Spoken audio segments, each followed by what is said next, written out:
Hello mga momshi! Magandang araw! Sa video na ito ay papakita ko sa inyo yung mga ginawa namin nung pumunta kami ng Baguio. Pero bago yon, quick update muna tayo tungkol sa pinapagawa naming bakod sa bahay. Finally nga, tapos na yung pagpapagawa namin ng bakod at matagal-tagal din yung naging proseso nito, pero worth it naman kasi maayos at pulido yung kinalabasan. Napalitadahan na rin yung mismong garahe, and as of now, palitada pa lang yung kaya ng budget namin. Siguro pag-iipunan muna namin yung pagpapatiles dito. Tapos, nailagay na rin yung mga grills, and actually, yung 3 grills na yan na nilagay nila sa bakod namin, nagmula pa yan sa bahay ng aking mga in-laws. Pinagawa kasi namin before yung gate nila doon sa bahay nila, at kasama nga yan sa package na ginawa, pero hindi na nila nailagay yung mga grills, gawa ng hindi na gaanong matibay yung mismong bakod nila doon sa paglalagyan sana ng mga ito. Kasi medyo luma na rin talaga yung bakod, at kung ilalagay pa tong mga ito, ay bibigay na talaga yung pinaka mismong bakod, kaya napagdesisyonan na lang namin ni Daddy Bino na dito na lang namin ito ipapalagay. Tapos, nagpalagay na rin kami ng bubong. Ang original plan talaga is magpapalagay lang ng bakod, pero naisip namin kung open area pa rin yung space, mabibilad lang din yung sasakyan at sayang din yung time, kaya sinabay na rin namin yung bubong. Pinalagyan lang nga rin pala namin ng ilaw tong bakod, at nagandahan nga ako kasi mga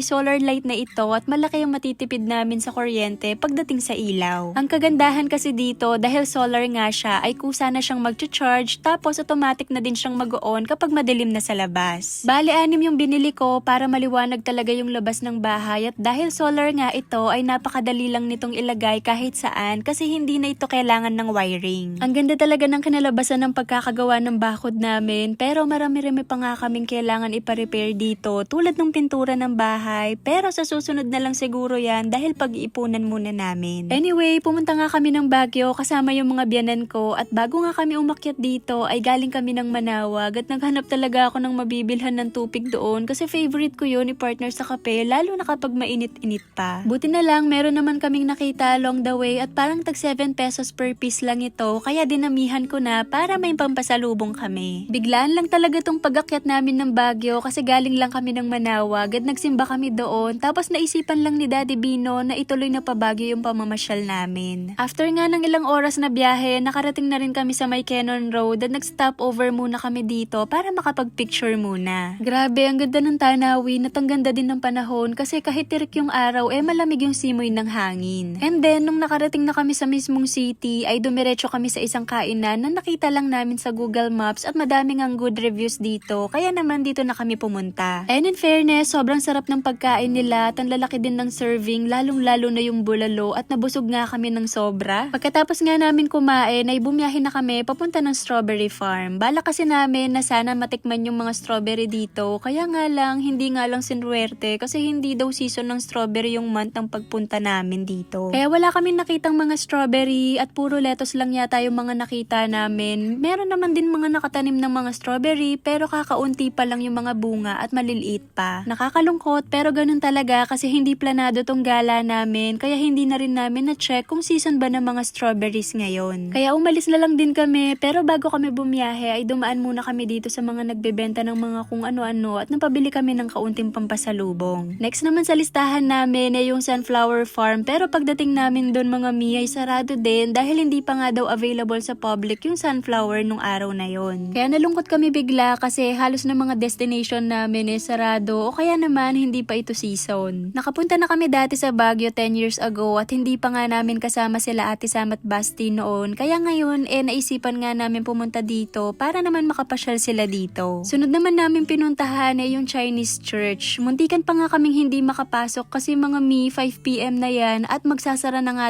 dapat sila, pero buti na lang napakiusapan naman namin at pinapasok pa nila kami. Then namasyal pa kami dun sa may Burnham Park, tapos sumakay pa kami ng bangka, pero hindi ko na nga na-videohan yun kasi nalubat na yung phone ko. Dapat mag-overnight stay na lang kami dito sa Baguio para sana mapuntahan pa namin yung night market, pero dahil biglaan nga lang yung pagpunta namin dito hindi na kami nakahanap ng matutuluyan. Umuwi na yata kami mga 9 PM na at sobrang pagod talaga at hindi ko nga alam saan pa kumukuha ng energy tong si Daddy Bino para makapag-drive kasi buong maghapon nasa biyahe lang kami. Hindi nga rin ako makatulog sa biyahe kasi binabantayan ko siya at baka nga ako makatulog, at buti na lang nakauwi naman kami ng safe. Yun lang, Momshi, bye!